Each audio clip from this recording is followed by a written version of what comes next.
तो ये केवल धर्म को बदनाम करने का षड्यंत्र जो चल रहा है। जो कोई भी धर्म संस्कार संस्कृति के प्रति जागरूक करने की कोशिश करता है तो उसको कुचलने के काम हो रहा है। और बापूजी ने जो देश के लिए जो योगदान दिया, शायद ही ऐसा कोई व्यक्ति दे पाएगा और देने की हिम्मत भी करेगा आगे। संसार में तो केवल 3 ही लोग अपने हैं, माता पिता और गुरु। गुरु कोई साधारण नहीं है। हमारे हिंदू धर्म में इतना योगदान बापूजी ने दिया कि शायद इतने योगदान अभी तक कोई दे नहीं पाया। जब तक हम लोग एक नहीं होंगे, एक होकर के साथ नहीं देंगे संतों का, तब तक हमारे भी बाद में जाकर के वही हाल होना है। जो कोई भी धर्म संस्कार संस्कृति के प्रति जागरूक करने की कोशिश करता है तो उसको कुचलने के काम हो रहा है। तो वही काम बापूजी के ऊपर हुआ। और बापूजी ने जो देश के लिए जो योगदान दिया, शायद ही ऐसा कोई व्यक्ति दे पाएगा और देने की हिम्मत भी करेगा आगे।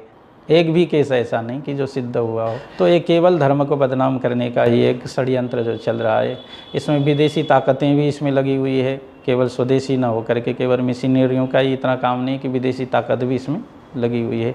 क्योंकि विदेशों से जो फंडिंग आ रही है, सब संचालन हो रहे हैं, सब कुछ हो रहे हैं। इसमें समाज को इन बातों को समझ लेना चाहिए। जैसे हम लोग सर्वसाधारण जो भी हैं कि इस बात को नहीं समझते हैं कि जब तक तह तक नहीं पहुँचें तब तक किसी को बदनाम नहीं करना चाहिए। एक तो बदनाम करने से मन में कुछ सिद्ध भावनाएं जागृत हो जाती, खुद का भी नुकसान है, उसका भी नुकसान है। इसलिए समाज को हमेशा सावधान रहना चाहिए और अपने धर्माचार्यों के प्रति निष्ठा होना चाहिए। क्योंकि जब तक साधु संतों के प्रति, विद्वानों के प्रति निष्ठा नहीं होगी, जब तक विश्वास नहीं होगा, तब तक अपना धर्म संस्कार संस्कृति नहीं बचेगा। इसीलिए अपने गुरुजनों के प्रति विश्वास भी होना चाहिए। हर व्यक्ति को ये समझना चाहिए, सोचना चाहिए कि जैसे हम एक माता पिता हैं, अपने संतान के प्रति हमारे जैसे दूसरी भावना नहीं होती, वैसे ही गुरुजनों के अपने शिष्यों के शिष्याओं के प्रति दुर्भावना नहीं होती है। और शास्त्रकार कहते भी संसार में तो केवल 3 ही लोग अपने हैं, माता पिता और गुरु।